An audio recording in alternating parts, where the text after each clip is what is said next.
Bienvenue en France. Vous avez reconnu les lieux? On est devant le Parti Socialiste. Enfin, ce qu'il en reste. Et c'est plus le PS, c'est le PLS. Ils sont tous allongés par terre en position latérale de sécurité, en train de baver et de convulser comme ça là. On est ici parce que c'est la primaire à gauche. Au début, ils voulaient appeler ça « On va essayer de se ridiculiser encore plus que ce qu'on a fait pendant 5 ans », mais comme plus c'était pas possible, ils ont appelé ça primaire à gauche. En fait, le vrai nom, c'est la Belle Alliance Populaire. Attends, cette primaire, elle est ni belle ni populaire. C'est comme si tu renommais le sida le beau partage sympathique. On avait déjà eu la primaire à droite il y a 2 mois. Et quand on voit le contenu des débats, force est de constater que le clivage gauche-droite n'existe plus du tout.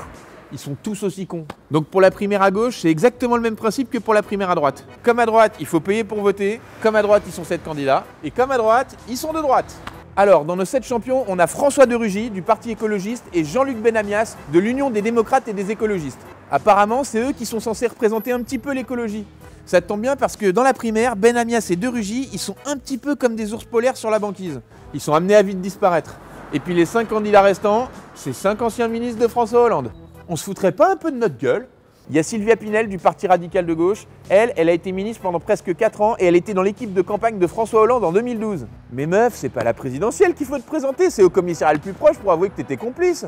En plus, depuis qu'elle a quitté le gouvernement le 11 février 2016, elle a récupéré son siège de député. Et ben en 11 mois, elle est venue 16 semaines à l'Assemblée. 16 semaines, putain! Même un délégué de classe de SECPA, il prend plus au sérieux son mandat. Les 4 autres ministres, c'est ceux du PS. Valls, Montebourg, Hamon et Payon. Vincent Payon, il s'est fait virer du gouvernement en 2014. Franchement, quand même François Hollande trouve que t'es mauvais, faut commencer à penser à changer de métier, de pays, d'identité et de visage. Montebourg et Hamon, ils arrêtent pas de crier partout qu'ils ont démissionné parce qu'ils étaient en désaccord avec la politique du gouvernement. Ils sont quand même restés 2 ans. On dirait des mecs qui ont participé à un viol collectif et qui essayent de s'en sortir en disant au juge « Ouais, au début on trouvait ça sympa, mais après on est parti quand Manuel a commencé à lui arracher les dents pour que ça glisse mieux. » D'ailleurs, Manuel Valls, alors lui, il a niqué les Français un par un pendant 5 ans. Et heureusement qu'il a pas de couilles, hein, sinon on serait tous à la maternité en train de faire... T'imagines le médecin à l'accouchement? J'ai vraiment une très mauvaise nouvelle. Qu'est-ce qui se passe? Il est mort? Non, pire, c'est un Manuel Valls.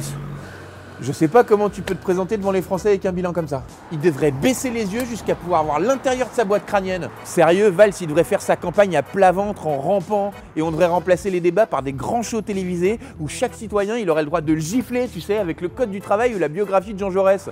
Voilà! Alors je vous rappelle que les élections, c'est le 22 et le 29 janvier et que c'est payant. Alors quitte à dépenser de l'argent un dimanche pour un truc tout pourri qui sert à rien, autant aller dans une brocante. Hein. Allez, bienvenue en France.